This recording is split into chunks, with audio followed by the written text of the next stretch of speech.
welcome back.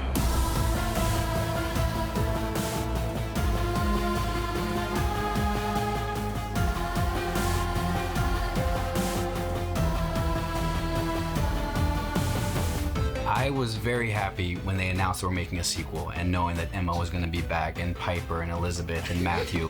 I cried, because they're like a second family to me. I have a special bond with them, and it's really fun when I get to come to set every day and see them. The thing about making movies I don't think people really understand is that you're away from home. It's a little like summer camp. Yeah, Glow. Like you get to spend all day together, you hang out on the weekends. So it's been really great getting the whole crew back together. Everyone's got a base of reference for what the world is and who the characters are and how we can keep pushing boundaries and expanding the story. Everyone's just coming to it with such a deeper sense of understanding and knowledge and investment. Yay! Scott Cawthon had created the franchise and had always envisioned movie 1 correlating with the first game, movie 2 correlating with the second game. And he is so plugged into the fan community and really thinks about what is going to surprise and delight all of the fans. We already had a blueprint, and then beyond that, it was figuring out the emotional arc of Mike and Abby and Vanessa. So have you kissed her yet? Abs, it's not like that. We're just friends. To me, Mike is the heart and soul of this film. And I would also say that Josh Hutcherson, as a person, is like the heart and soul on set as well. It is a little challenging to jump back into this role, primarily because there's been a time gap between not only when we shot the first film, but what has happened in Mike's world and his reality between where the first film ends and the second film starts. So my preparation was really focused around understanding what happened during that time. You know, Vanessa, I've been trying really hard to move forward. I know. No, listen. How can I move forward when it's one thing after another? Mike's a very interesting character to play. His kind of internal world is very consuming, and he lives a lot in his head. He daydreams and tries to use that to find answers for things. I think someone who's that kind of introspective and has a certain darkness about them, I find very attractive to play. And I think one of the challenging elements is that so much of it is happening inside of his head. It's kind of finding ways to communicate that to the audience when you don't always have the dialogue there. There. What would you do without me? I rewatched the first movie to remind myself of what Vanessa's been through, which was such an interesting way to come back to a character. I do think after playing a character for so long, a piece of it stays with you. And I think for me, that image has always been the colored drawing of the kids and the yellow rabbit. And then suddenly that backstory comes back to me. I'm surprised you haven't tried to fix your friends yourself. I bet you could. Abby Schmidt, she's had a lot of character development from the first to the second movie. She is kind of coming out of her shell because she was really shy, but now she's a lot more open, talking to kids on the school bus in some scenes and attending a science fair, which I don't think the first one would do because she'd be too shy.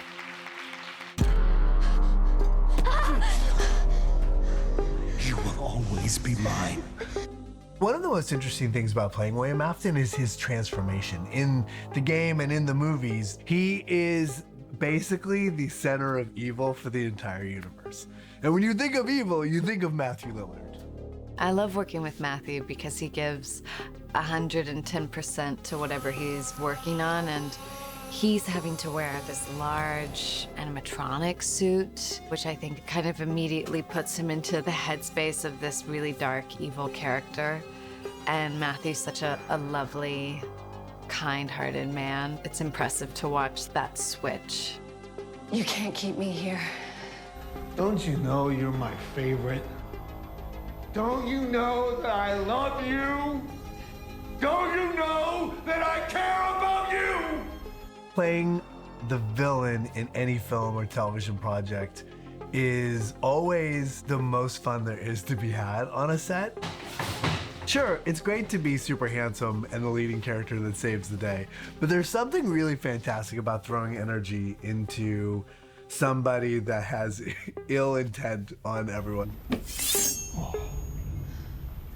You what's behind him. First one gets ripped off, you look back, and there's original Freddy, who you haven't seen since movie one. I see.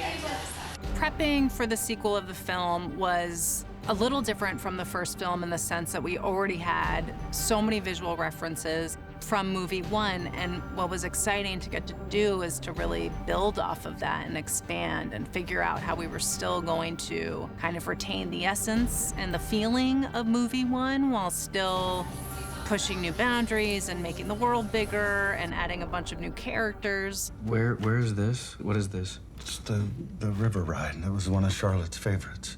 I've been to Freddy's. There's not a river ride. There was only one at the first Freddy's. None of the later locations had one.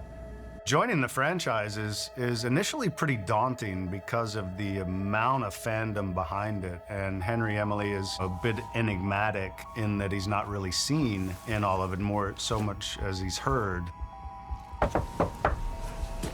There was a moment I'll never forget where I answered the door, and you know, this is a guy who's been inside for so long, and you know when you step out into sunlight, that sort of feeling. Mike? And so I did a very little subtle move like that, and we finished the take, and Josh was like, "All right, guy, I know what you're doing." And I mean, so it only speaks to his presence and his ability to be calm enough to be in the moment, and just gave me some confidence to continue down that line.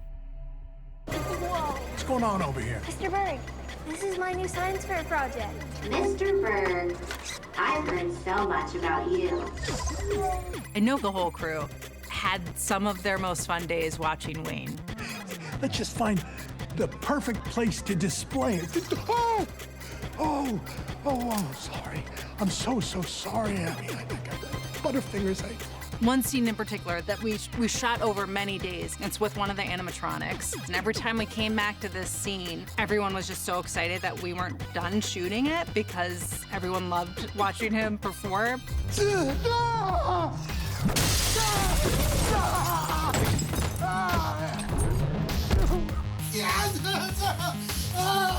I look at these horrifying moments as real moments. You throw yourself into that real moment. What Emma does is get you comfortable and set you up to be in that place, and then you're there. Do you want test answers? I'll give you answers to the next test.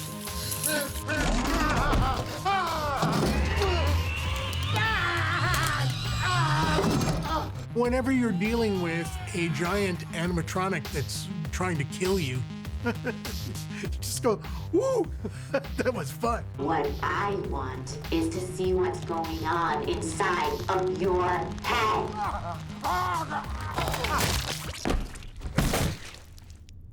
And action. Knock, knock. Hi, is this? Freddy Carter is hopefully everyone's new favorite bad guy. I think the most interesting thing about playing Michael as an actor, especially, is that there's so much mystery around him in this film, and we're not sure about his motives, we're not sure really who he is for a lot of the film, and so playing with sort of how much you give away to the audience, that's been really interesting. You can have a normal life. We could have a normal life. Vanessa, is that what you thought?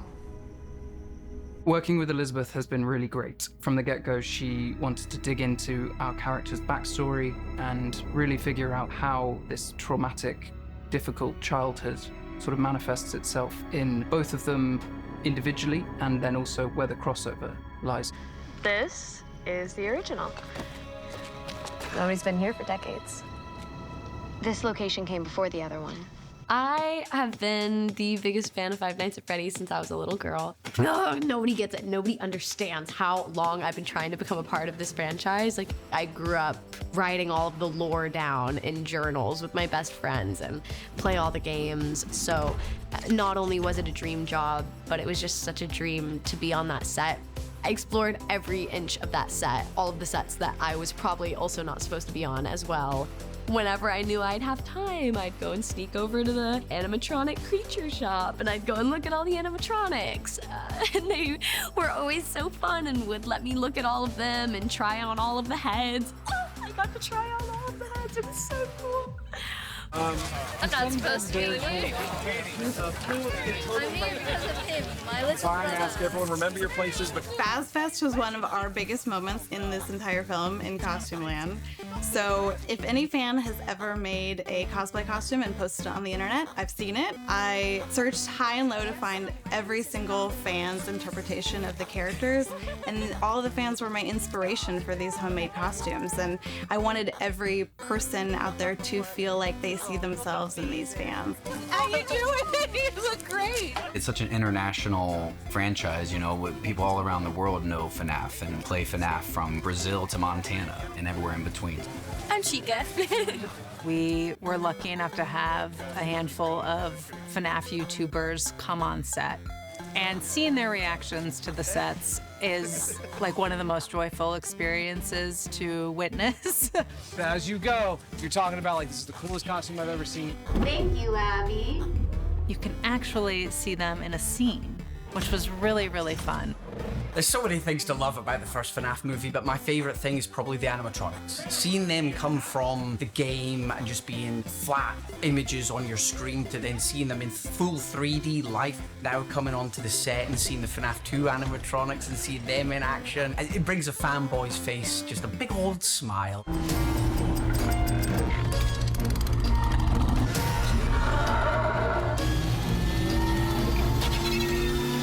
I'm on the front lines every day. And the thing you have to know is you're making movies that matter so much to millions of little kids. The result is like so palpable in this universe. So thank you for your work. Thank you for having me back. And I can't wait for the third one. It's always nice when you do something and you put in the hard work and people show up to watch it. It's very cool to be a part of something that connects on such a big level. This is the magic of where we are now in terms of horror. Blumhouse has done it better than anybody. And the idea is to create a warm and nostalgic environment and then use it for horror. Make people comfortable and then shake them up. It works miraculously well.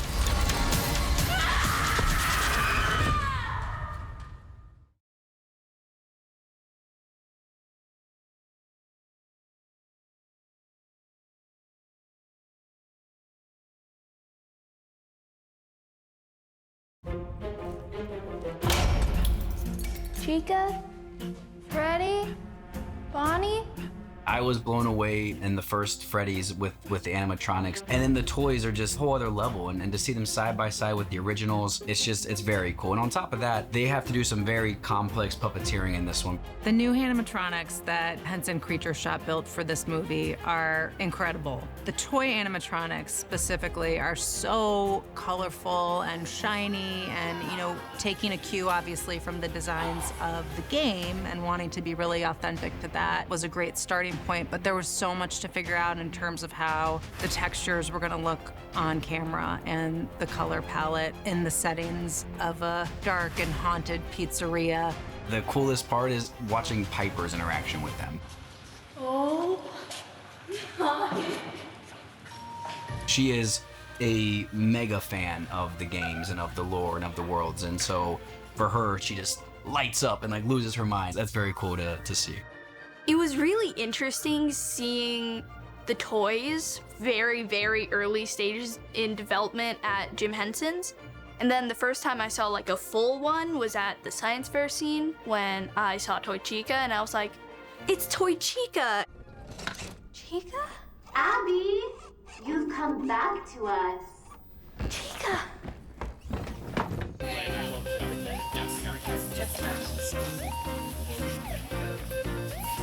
The most challenging part about playing Toy Chica, I would say, is the suit. Does it feel different? The headphone is heavy. The suit is very different than the original. It's like wearing a suit of armor, so it's a little bit more restrictive, and it kind of hinders a lot of my movement. So I had to find ways to express Toy Chica in her frustration or her celebration within the suit. Do you like it? It's neat, but it's different. In the first film, they were more soft, kind of fleece covered, whereas the toy characters are more like an auto body finish. It's more shiny. So it's a different materials, different techniques to create those costumes. I think the toy suits look amazing. Our head molding got better. It's a harder, different kind of plastic. So the joints needed to, you know, slide and glide a lot different than the first costumes for the OG Bonnie and Freddy and Chica. It's great. It's looking good. And a lot of times you had to move your arm in a certain way to be able to move it. We couldn't sit down in the toy suits because it would deform the plastic. So when we were in, and we had to figure out ways of resting without being able to sit. And 3, 2, 1, action! Putting on the OG costumes definitely felt like putting on an old glove, whereas the toy suits were kind of hard and pinching. Dude, that costume is legendary. I don't know. Seems kind of fake to me. The most challenging part of playing either version of Freddy is the limitation of movement, because you're still playing a character that has motivations, it has goals, it has emotions. The difficulty is that you have a limited palette of movements to accomplish those. How's it feel, Kevin? Good. Yeah? I'm just learning where I can move and where I can't. With the creature costumes, you have no face. That's up to the puppeteers. They do all of the facial emotions and all that stuff. Even the difference between the original Freddy and the toy Freddy, the movement is way more limited because of the nature of the texture of the costumes. All right, here we go. And step. And step. And step. The working relationship that we have with the puppeteers goes hand in hand. They are amazing at their job and really bring the characters to life. Without them, you wouldn't see the facial expressions. What the puppeteers do is they bring it to life even more. They kind of add to that soul.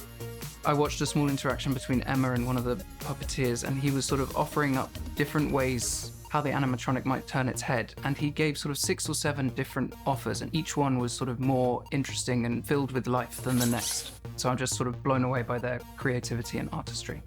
I think the skill that's kind of very specific to puppeteers when we work in film and television is our work with monitors. Because we're creating the illusion of life in this character, we need to be able to see what the director's seeing and ultimately what the audience is going to see. I do believe that there's something to these animatronics that really lures kids in. I feel like it gives kids the opportunity to relate to something that isn't necessarily human in a way. The animatronics were everything young me as a fan could have dreamed of. You just got toy Freddy trotting around, and they have like the eyes moving, and getting to watch them actually brought to life by these incredible puppeteers. It's fantastic. They have so many more animatronics in this one, and they're really impressive. Withered Bonnie was really cool to see, especially since he's so much taller than the other Bonnies. I thought the Withereds were so cool, like Withered Foxy and Chica. Loved those guys. This is actually our balloon boy from the first FNAF movie. He's a smaller version than the real animatronic. And in this movie, he's actually a full-size, about 3.5 feet tall toy animatronic, like the rest of our toy animatronics. Fans will love seeing him in the film because he looks like he's been pulled straight out of the game. He looks exactly like the in-game model. One other animatronic that we got to include in this film, the Circus Baby. The kids on set, including Piper, were just over the moon, and Piper was just asking me questions about Circus Baby every day. How big is she? What color are her eyes? Circus Baby comes in to this very room that I'm in with her green eyes, not blue-green. I was reading the script. It didn't say Circus Baby exactly, and I knew exactly what it was describing. I said verbally, Circus Baby!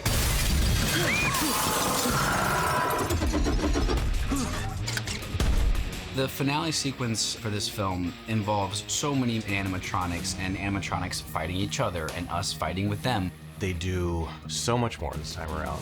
So we had to not really build them sturdier, but there was a lot of different materials that we had to make costumes out of to make sure that the stunt performers could fly through a window or get smashed.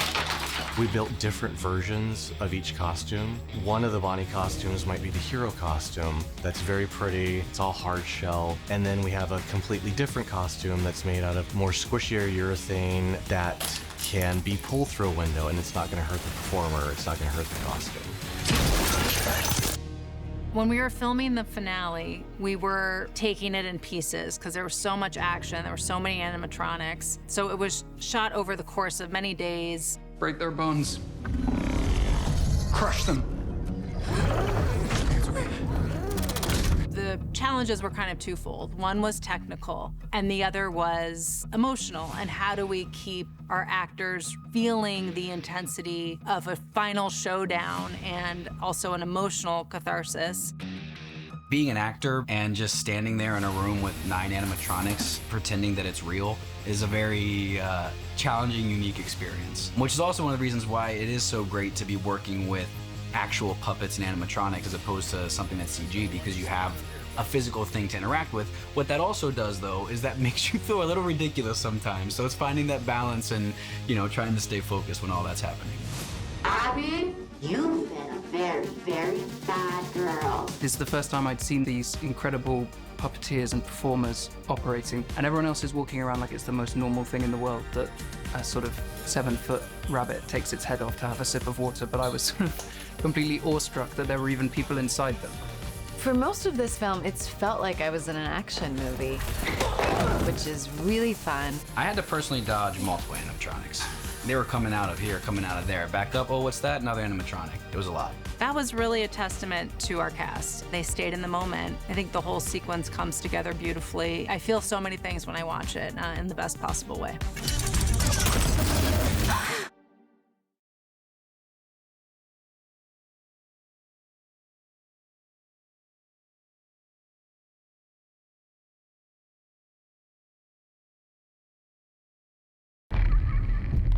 Mike, you okay? Mangle is terrifying. Mangle is like a giant metal spider that wreaks a lot of havoc on Vanessa. Like, I was reading the script for the first time, and I'm like, I wonder how they're gonna do Mangle.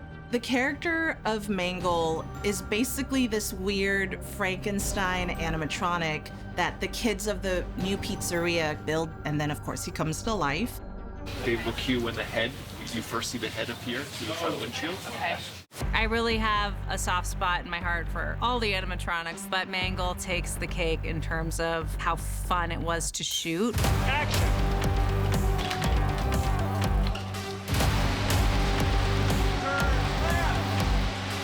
It takes every department on a film set to bring him to life. We had the puppeteers, the wrangling team, the stunt department, the VFX department, the lighting department. And we knew that we had to be as true to the design as we possibly could. I saw some videos of how they were rehearsing the movements and how they had to be so synchronized with how the legs all move together. It's extremely impressive, and I think Mangle sits at the top of the list for me right now. Mangle was always my favorite character growing up. Oh, it's like the games. She had to be like put together and torn apart for every scene. It was really important to storyboard the action sequences because Mangle's so complicated to operate. There were just a lot of action-packed moments that we needed to be really specific about. For the most part, the focus is on Vanessa, but this one we get a little wilder with the head placement, so don't worry about the B camera. You want to see our range? Yes, let's. All right. It was one of the hardest animatronics to puppeteer. It's a massive puppet. There's 3 legs, there's 2 arms, there's a hand that's part of the body, there's 2 heads, so it was exciting and daunting at the same time. It takes about 9 of us to puppeteer, and we have people behind the camera with remote controls, plus 4 stunt people to hold the lines to help support him. That is a lot of performers to come together to sort of coalesce into a unified character. And 3, 2, 1, action. When there are that many people involved and there are so many little pieces, you know, you're really shooting the scene in bits, and it takes quite a long time to finish it. And then the VFX team comes in and digitally removes the puppeteers and the strings and creates this larger-than-life character that, in my opinion, will be the showstopper of the movie.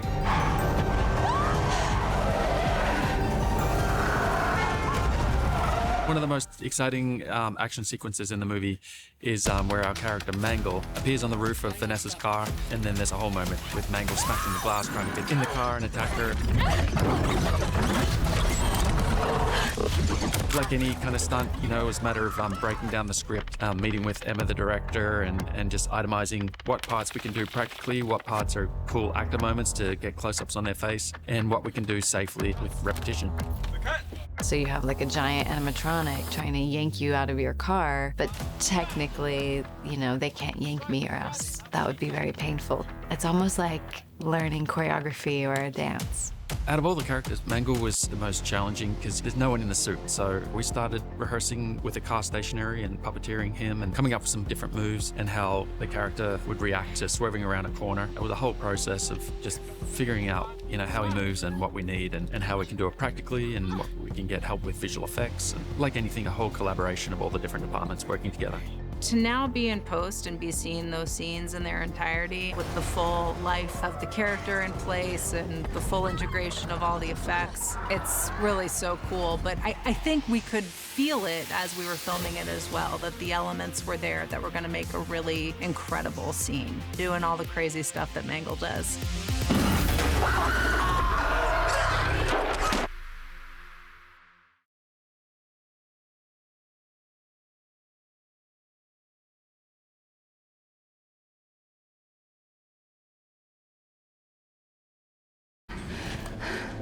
I don't understand. Are the ghost kids here now?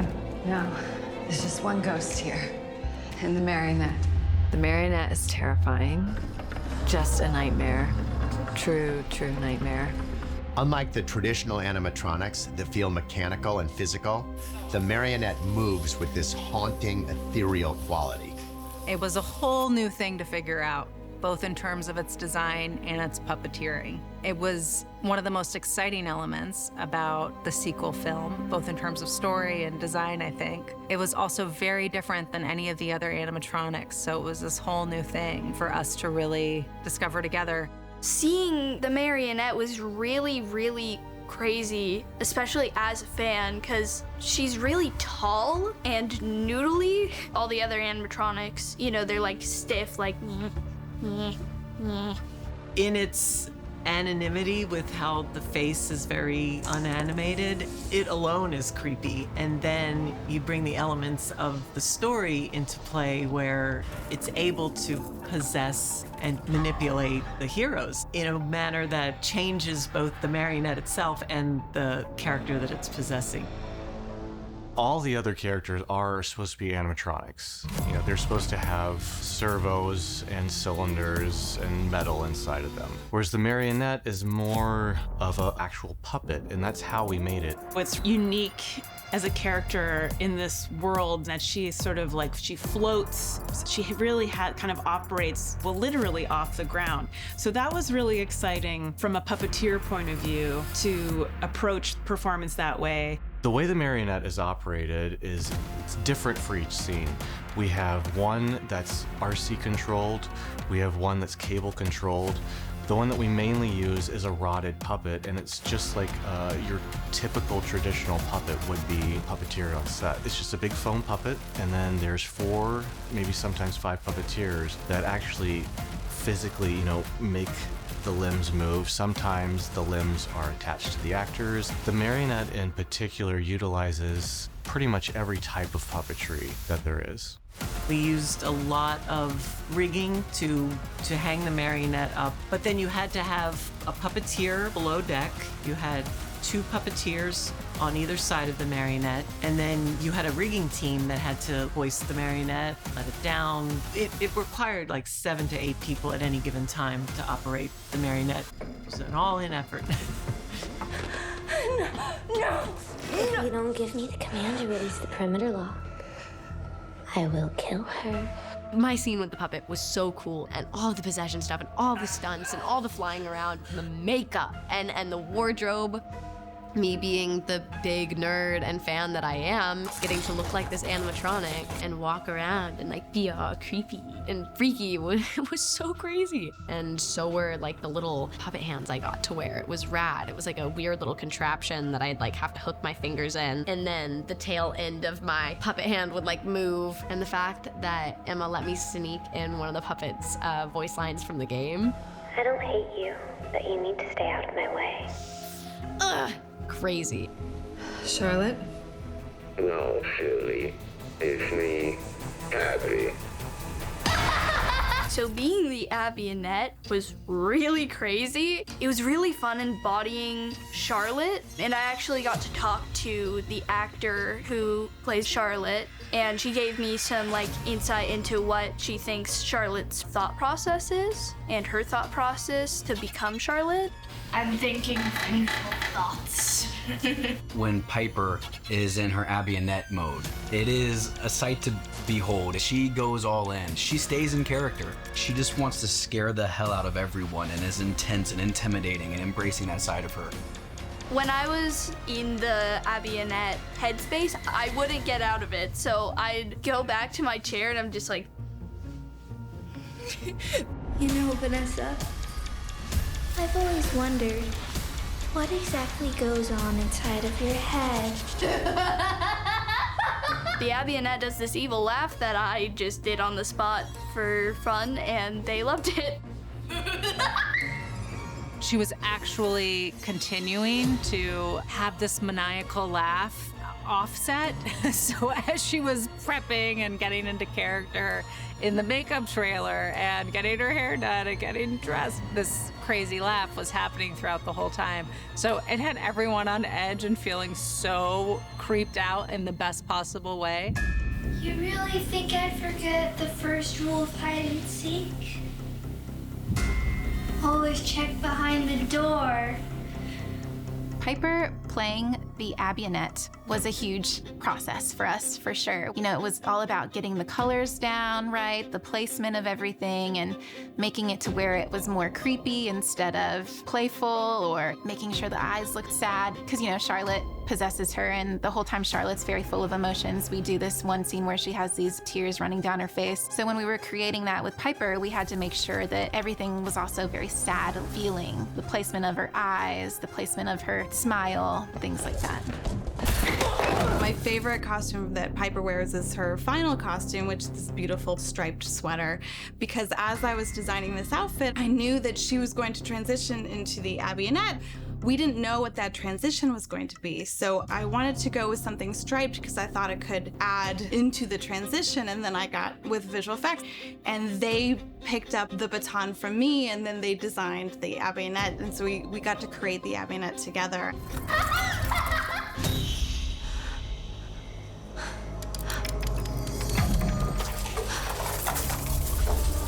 Well, I get possessed by the marionette, sadly. Vanessa has really lost everything. For me, it was very heartbreaking to have that kind of evil energy and feeling is terrifying.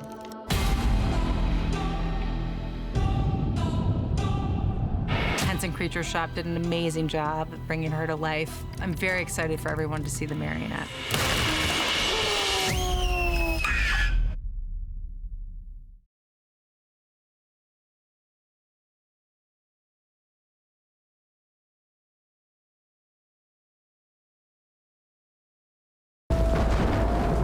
Why do we have to do this in the rain? Come on, they want the authentic thing. The authentic fast bear experience. One of the great things about being on a big film set like Five Nights at Freddy's is that the work that they do to develop the world, the environments, is incredible. On the first film, the pizzeria was like every corner was detailed. You know, the ball pit, the games, all of it was built by hand by these incredible artisans. The exciting thing is that on this film, they've done it again, and they've gone even bigger and better. The sets are so one-to-one with the game. You step on it, and you're in a new dimension inside of the game. I was wondering if I was wearing a VR headset The new pizzeria is crazy. I was blown away with the Freddy's 1 pizzeria, and this one just like upped the stakes so much. I mean, there's a river, there's like a merry-go-round. It's like 2 times the size. It's very impressive. There's a gondola, and there's, I mean, my God, I couldn't believe it.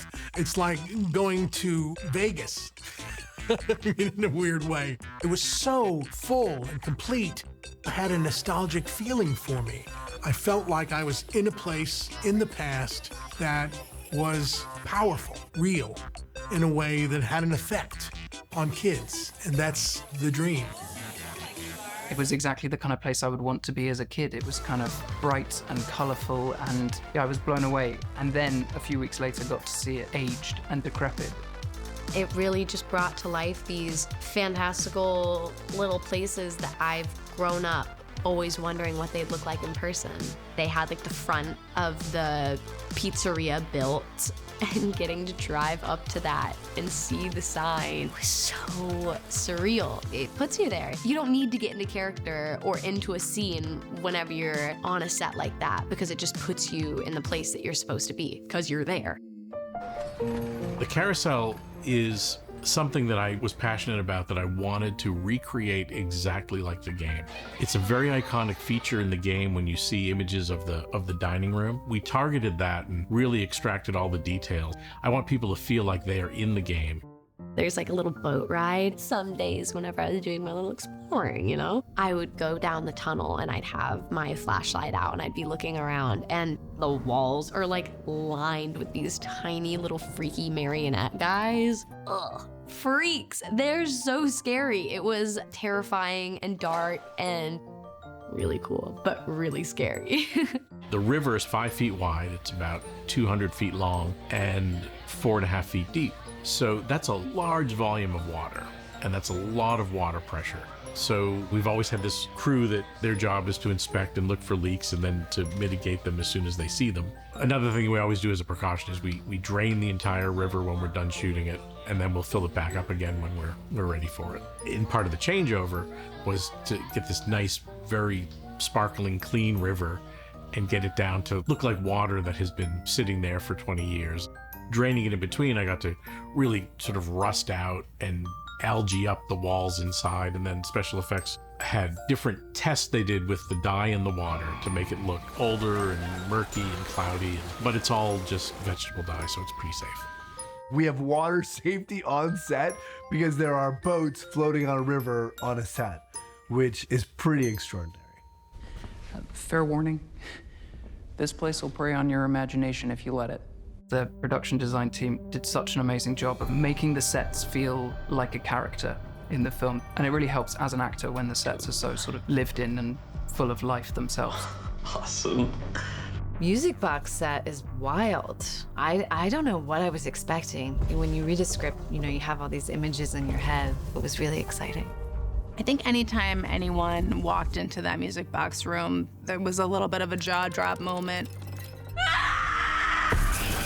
When I first saw it, it was still being worked on and there were kind of working lights on, and I sort of thought, oh, okay, well, that's impressive, but I don't know how scary that is. And then when I filmed in there, you didn't really have to pretend to be scared.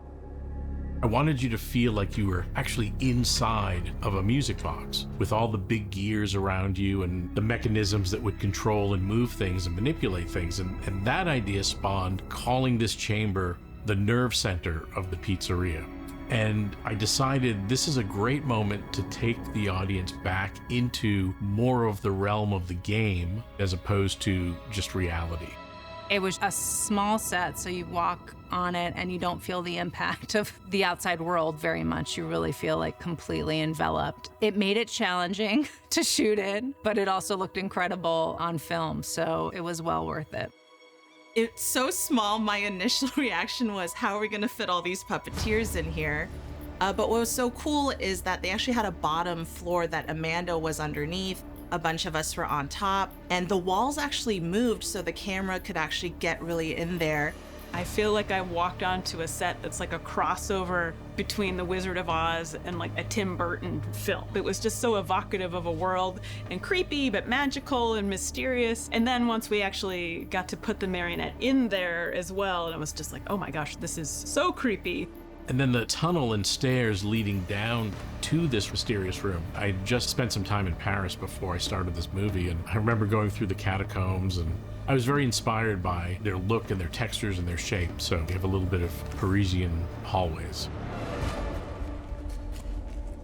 Welcome to Freddy's. The FNAF fans are like pro Easter egg hunters. It's incredible.